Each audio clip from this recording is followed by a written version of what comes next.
गाजियाबाद के हरीश राणा का case in दिनों सुर्खियों में है। लोग लगातार यही पूछ रहे हैं और हालचाल भी ले रहे हैं कि आखिर में हरीश राणा के केस को लेकर अभी क्या अपडेट है, क्या डेवलपमेंट है। हरीश राणा का जो केस ये अपने आप में पहला ऐसा केस है जिसमें कोर्ट की तरफ से अनुमति मिली है पैसिव यूथेनेशिया को लेकर, जिसके बाद जब कोर्ट ने अनुमति दी, सुप्रीम कोर्ट से अनुमति दी और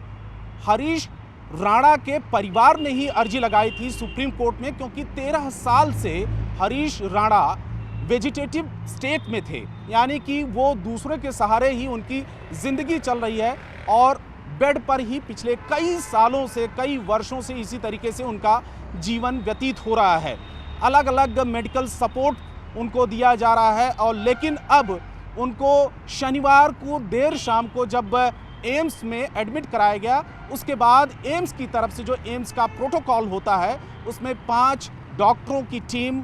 गठित की गई है और वो डॉक्टरों की टीम पूरी तरीके से निगरानी कर रही है कि इस केस में आने वाले दिनों में क्या हो सकता है, क्योंकि ये पूरी तरीके से कोर्ट का मामला है और कोर्ट का ही डायरेक्शन है, कोर्ट के ही दिशा निर्देश पर सारी प्रक्रिया का पालन हो रहा है, जिसमें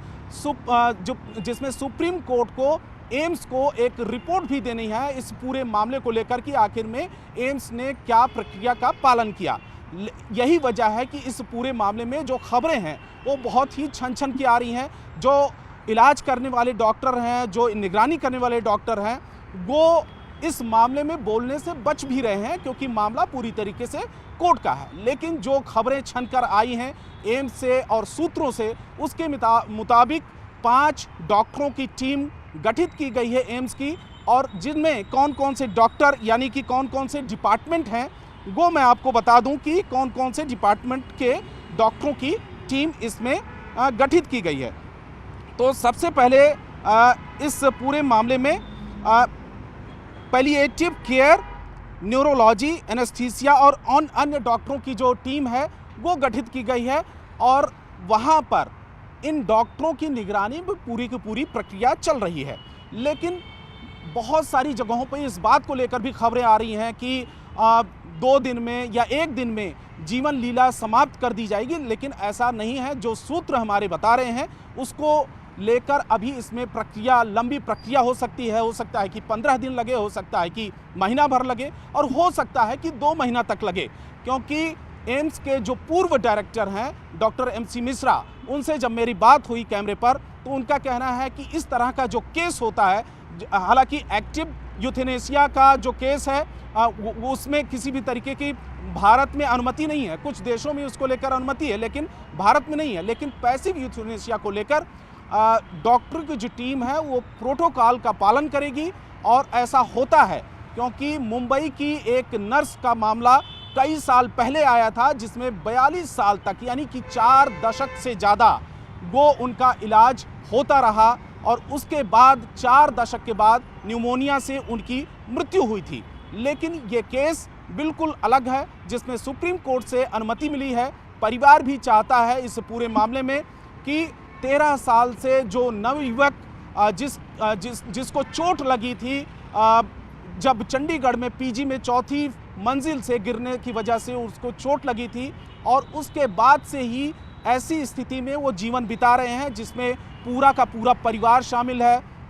और ये भी खबरें आई कि परिवार का जो घर था, जो मकान था दिल्ली में, उसको बेचना तक पड़ गया। उसके बाद उनको राजनगर एक्सटेंशन में शिफ्ट होना पड़ा जो गाजियाबाद में पड़ता है। इसके लिए बहुत भारी भरकम इलाज में खर्चा भी आता है और इतने लंबे समय तक इलाज करना किसी भी परिवार के लिए, किसी भी माँ बाप के लिए बहुत ही मुश्किल होता है। लेकिन आखिरकार सुप्रीम कोर्ट में जब परिवार की तरफ से अर्जी दी गई जिसमें यह कहा गया कि पैसिव यूथेनेशिया की प्रक्रिया शुरू की जाए, और पैसिव यूथेनेशिया में एक प्रक्रिया होती है जिसमें एम्स का जो प्रोटोकॉल कहता है कि इसमें डॉक्टरों की टीम का गठन किया जाता है, उसकी निगरानी होती है और इसमें परिवार ने कहा है कि अगर ज़रूरत पड़ी यानी कि इलाज जब हरीश की तबीयत ज़्यादा खराब होती है, बिगड़ती है, तो उसको वेंटिलेटर सपोर्ट पर ना रखा जाए, यानी कि वो पीड़ा में है, किसी भी तरीके से रिएक्शन नहीं कर सकता है, आंखें खुली हुई हैं। और इस बीच में एक वीडियो भी वायरल हुआ था जिसमें जिसमें परिवार के तरफ से उनकी मदर वहां पर उस वीडियो में दिखाई दे रही हैं और हरीश उसमें लेटे हुए दिख रहे हैं। और उसके बाद ये पूरी की पूरी सोशल मीडिया पर ये वीडियो तैर रहा है और लगातार वायरल हो रहा है, जिसके बाद लोगों की दिलचस्पी है कि आखिर में एक नवयुवक जो लगभग 35 साल की जिसकी उम्र है और पूरा जीवन जीने के लिए है, आखिर में क्या यही आखिरी उपाय था, आखिरी विकल्प था। लेकिन मैं इसमें थोड़ा सा आपको बता दूं कि एम्स का प्रोटोकॉल क्या कहता है। एम्स के प्रोटोकॉल के मुताबिक क्या क्या इसमें प्रक्रिया का शामिल प्रक्रिया अपनाई जाएगी। सुप्रीम कोर्ट की अनुमति के बाद हरीश राणा को एम्स में भर्ती कराया गया और जिसके मुताबिक गरिमामयी मृत्यु, जिसको डिग्निफाइड डेथ के लिए प्रक्रिया शुरू की गई है और मेडिकल बोर्ड का एक गठन किया गया है। और इसके अलावा 5 डॉक्टरों की एक टीम भी गठित की गई है, जिसमें इस टीम में अलग अलग डिपार्टमेंट के विशेषज्ञ डॉक्टर शामिल हैं। पैलिएटिव केयर के डॉक्टर हैं, न्यूरोलॉजी के हैं, एनेस्थीसिया के हैं, अन्य विभागों के डॉक्टर हैं, जिनकी निगरानी में ये पूरी की पूरी प्रक्रिया चल रही है। पैसिव यूथेनेशिया में वक्त लगता है, ऐसा नहीं है कि किसी को इंजेक्शन दे दिया जाए और उसकी मृत्यु अगले कुछ मिनट में हो जाए। बहुत सारे वीडियो में, विदेशों में खास करके इस तरीके की जो बहुत सारे वीडियो सामने आते रहे हैं, लेकिन लोगों के जहन में ये रहा है कि आखिर में ये प्रक्रिया क्या होगी। तो प्रक्रिया में यह है कि डॉक्टरों की टीम गठित की गई है और ये डॉक्टरों की टीम कोर्ट से अनुमति मिलने के बावजूद इसमें वक्त लगेगी। हर केस में मेडिकल प्रोटोकॉल होता है और उसकी स्थिति के मुताबिक, प्रोटोकॉल के मुताबिक ही देखा जाता है कि आखिर में डॉक्टर क्या कर सकते हैं इस पूरे मामले में। डॉक्टरों की टीम लगातार इस पूरे मामले में समीक्षा कर रही है कि आखिर क्या कोई उम्मीद है, क्योंकि अब एम्स के पास जब मरीज पहुंचा है और